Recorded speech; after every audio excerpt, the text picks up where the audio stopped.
Alf, it's a snowy day here in Raleigh, North Carolina, and our average Joe card flippers being snowed out. Until we meet again! Of this space, are they being eliminated one by one? Today we will talk about it. Be right back.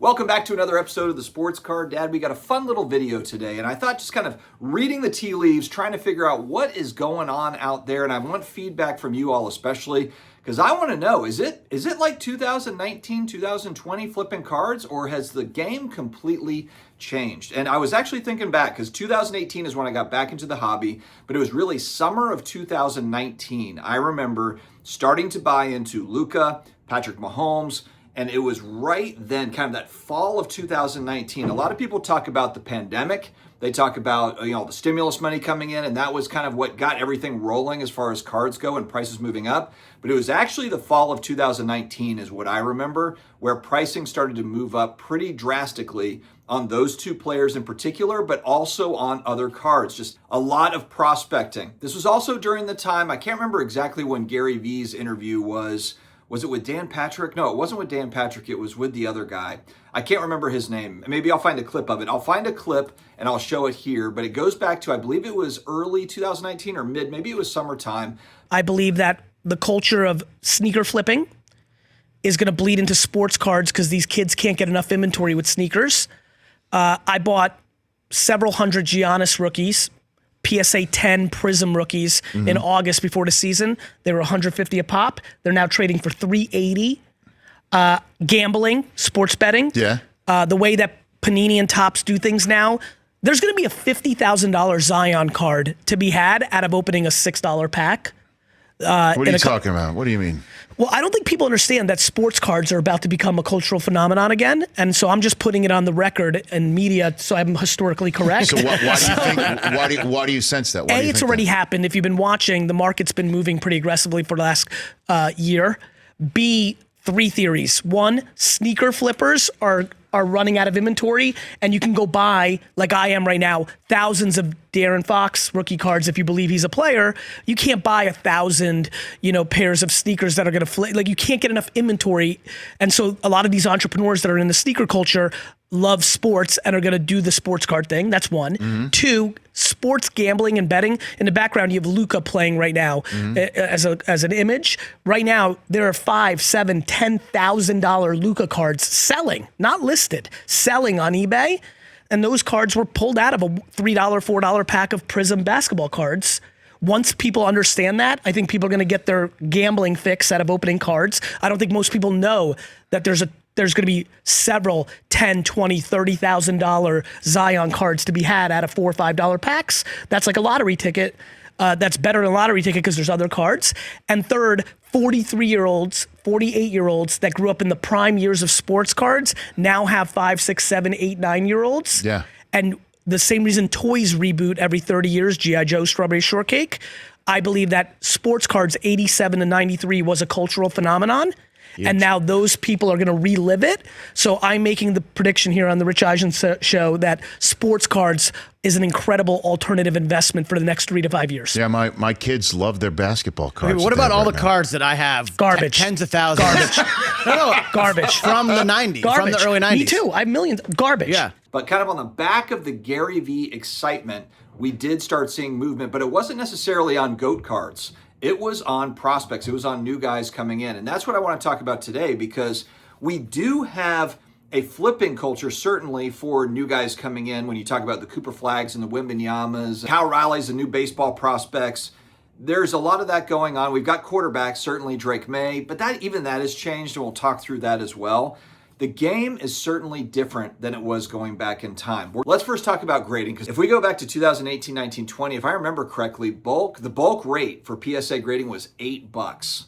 $8. And so what happened on the back of $8 bulk grading? Well, you guessed it. Once the surge of demand started coming, they got literally millions of cards in the door where they were not able to handle it. This is as Nat Turner's kind of taking over realizing they have about 15 million cards in the backlog, they had to essentially shut down. And I'm saying this for people that maybe weren't around during this time. PSA shut down for basically almost a year. They were doing kind of more higher end. They would take in some submissions that were like the $150, $200 tier type submissions. But outside of that, they were pretty shut down for a good bit. 6, 9, 12 months, something like that. And then they got their act together, kind of reopened, and then they've been off to the races ever since. However, we have hit again a little bit of a snag. I remember going back a year ago, a little over a year ago, bulk coming back at like 30 to 45 days. It was wild. They were turning cards around quickly. But now we can see, though, turnaround times have slowed. And this is not just with PSA. Beckett's having the same issue, CGC. The other companies are having the same issue with turnaround times.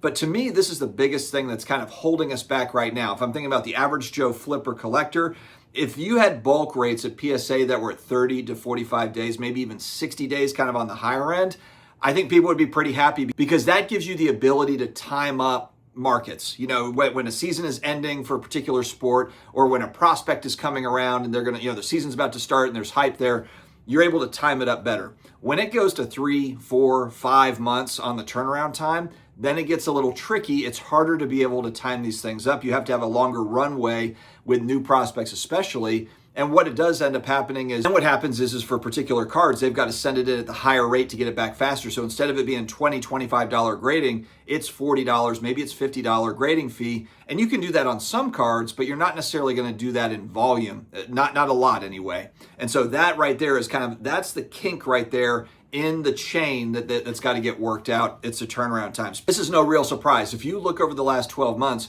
look at all the different areas where they have set up submission centers. And speaking of PSA, before I move forward, don't forget to get $25 off that first submission over their SCD25 code at the shipping and billing screen for that first submission, 1 card minimum to try out PSA. The Fanatics Collectible store that's in London, they have a PSA submission center in that store. So think about how big that is.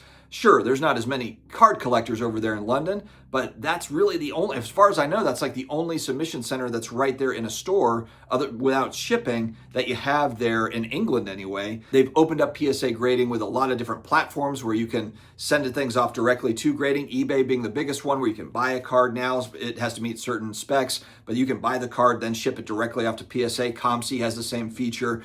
They've opened all of that stuff up, those integrations. Burbank Sports Cards has a PSA submission center inside, and I think I saw Jeff Wilson teasing on social media. He's going to have the same thing in Cards HQ. If that's what it actually is, it certainly looks like it. So they have done a tremendous job of opening up submission centers, but then of course the issue is, can you handle the backlog though? And that's where I think there's an inefficiency there that they're trying to work out.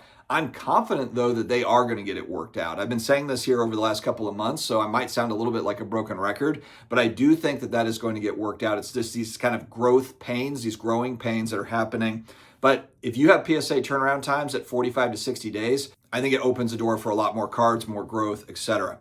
Repackers taking over the flip game. So now this is interesting. We've been hearing about this for months now, where repack buyers are getting into shows as early as they possibly can, and they're buying out tables. They're buying out a lot of good inventory at good prices for them. But what does that mean for the average Joe collector that shows up, when the doors open Saturday at 11 or 12? Well, if the repack buyer got in there at 9, maybe they had early access, they had already worked out a deal with a dealer. That makes it really tough for the average Joe flipper to come in and make plays. Because look, the repack companies are starving for inventory at all times. The repack demand is at all-time highs right now. Whether we're talking about the digital repacks, the physical repacks, everybody's got a repack. Hell, you might see a sports card dad repack here before long. No, you won't. I'm not going to do it. But if I did, it would be called the Upside Down Repack, Stranger Things. Have you seen season 5 yet? Get on board, get caught up with the show.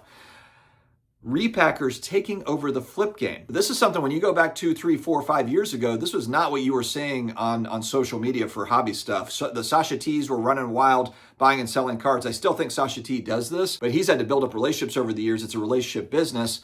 And so he's able to kind of do his thing behind the scenes. But if you're somebody that's new getting into flipping cards and you don't have those relationships in place and you don't have kind of early access to some of this inventory, it's tricky. So not only are you struggling kind of with raw cards, getting them over to PSA or to BGS or wherever you're sending them to and getting them back in a timely manner, you have that, but then you're up against the machine, the repack machine right now. Demand is so high on it that I think a lot of flippers are trying to figure out, how do I become a buyer for repackers? That's kind of the Brian Gray model. Brian Gray's been buying cards and doing this thing forever. He will say he invented repacks with Leaf, but he's an example of a guy that has so much experience, knows where to buy cards and how he can turn them around.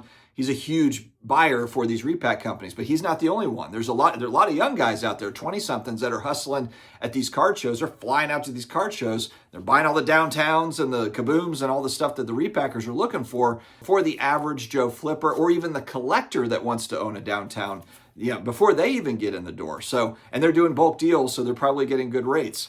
Repacks changing the game for the average Joe flipper. The buying collections game, more and more people in it. It's probably the most competitive it has ever been. I work with JustCollect.com, Leighton Sheldon. Again, we talk about it being a relationship business.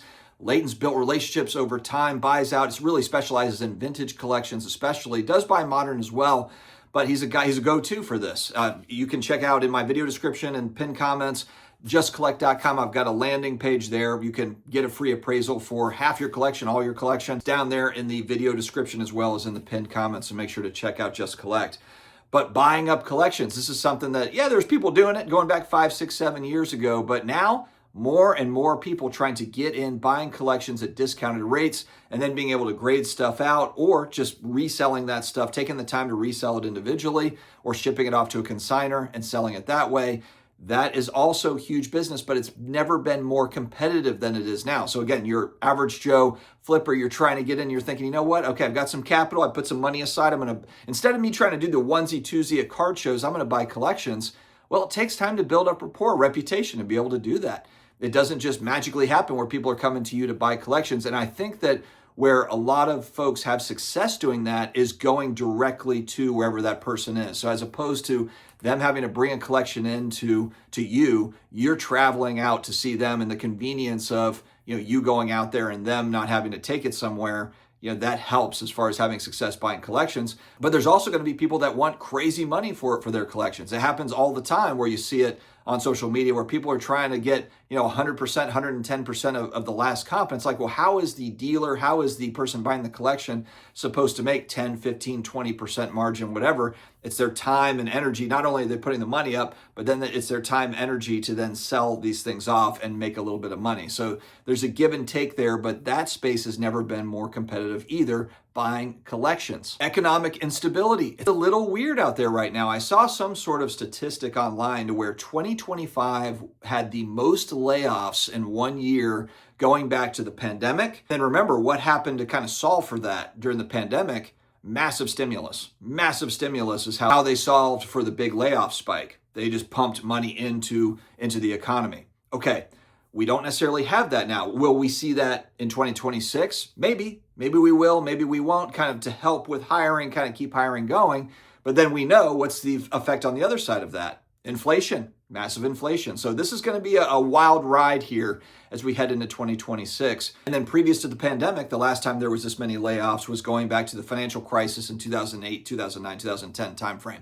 So there has been these sorts of layoffs, but kind of interesting now is we don't really have kind of a huge negative catalyst. We don't have a subprime mortgage crisis that kind of caused a lot of this stuff to happen. It's just what's happening right now. So we will have to see how kind of the economy plays out in general. Are people going to have the same sort of confidence to get in and buy cards at the same rate that they have been before? We'll have to see. Let's finish out with new product pricing. This is no secret to anybody, but really the way that manufacturers have priced retail, to me, retail flipping, I mean, tell me if I'm wrong, but I don't hear about a lot of sports card retail flipping. I don't hear about people waiting in line to buy retail product for sports cards. Pokemon cards, maybe. I go to my local Walmart and Target and I see all sorts of retail sports cards. It's packed there. It's funny how that is. It's like a cyclical thing to where there's no Pokemon, but there's plenty of sports cards. And I'm sure at some point there will be no sports cards and plenty of Pokemon again. It's the whole cyclical thing. But right now, the way it sits, plenty of product out there in retail to get. But here's the problem though, is the retail price is too high. So it's just sitting there on shelves. And scalpers don't want it because it's not even selling at retail, let alone, going in there and buying it at, $20 and selling it for $40 or whatever people were doing previously, like during the pandemic, kind of chasing retail product. people just don't want it. They're not buying the retail. There's no retail scalping going on that I can see in sports cards, or it's very limited for certain releases maybe. And then when it comes to the really popular products and the more high-end stuff, we'll just use Basketball Topps Chrome as the one that is kind of that front and center right now. They're doing Dutch auctions, so they're doing it, basically they're pricing it super high, the manufacturers are, and they're bringing that price down as it sells out. But that essentially is just the manufacturer capturing any sort of money that scalpers would make. Look, if you're the manufacturer and you run that company, and people get really upset with, Topps Fanatics and these companies, Panini, but your job is to make as much as possible. That's really the job. However, you have to balance that with collector sentiment. Are people going to come back for it? And right now it feels like it's tipped over to the other side, where manufacturers are not really worried that much about collectors getting the product. They're more worried about, hey, we need to maximize every dime that's coming down out of this thing right out of the gate, as opposed to putting that box up, that hobby box on the website for $500 or whatever and selling out of them. No, let's start it at $3,500 for Topps Chrome basketball, and we'll just bring that thing down until we sell it out. And I think it sold out at $1,750, $1,650, or $1,750 a box. But that is a way for them to get every last scalper dime out of it. That means that there's not going to be people that are buying that box for $500 and then like the next week it's on eBay for $1,000. We still had that. For Topps Chrome basketball on the video that I made. It was like it sold out at $1,750, and there was people that had it online. I think they're still there for like anywhere from $3,000 to $4,000 a box. It's wild. It's wild. And I don't think they're selling at $4,000 a box, but it just makes it more and more clear that it's never been more expensive to buy new product in the card hobby. Demand is at all-time highs, but pricing is at all-time highs too. It's not as if you're getting any sort of a bargain on new card prices. So this also adds into kind of the challenge if you're trying to access raw cards at an affordable price, to then be able to grade them out quickly and then be able to sell them, or just get them at a decent price raw and then sell them raw if possible. But it's getting trickier and trickier. Again, for the average Joe flipper, it's pricing everybody out with more of the larger companies, whether that's a repack company or just larger card stores that are able to, they've got capital to come in and buy this stuff and be able to turn it around. It seems to me more and more it's become more of a rich man's game, where to actually come in with $100, a few $100 starting money, and then turning that into more money, you certainly can do it. There's a lot of different ways to make money in cards. There's also a lot of ways to lose money in cards. And even on the singles market, it used to be that you could really get a good deal on a single and maybe turn it around and sell it, somewhere else. You can price things up and you can time things up well, but you can also time things up horribly and overpay. Big challenges right now for, that average Joe flipper out there. But this is just my perspective. I'm looking at, a variety of different things. I'd like to hear from you all. Again, maybe there's people that are just killing it flipping cards, average Joe flippers, and that's what I want to hear from you. My buddy Flipping Steve, prolific sports card flipper over the years, he's taken a little bit of a hiatus from this. I think if there was a really frothy market for flipping cards, then Flippin' Steve would be all over it.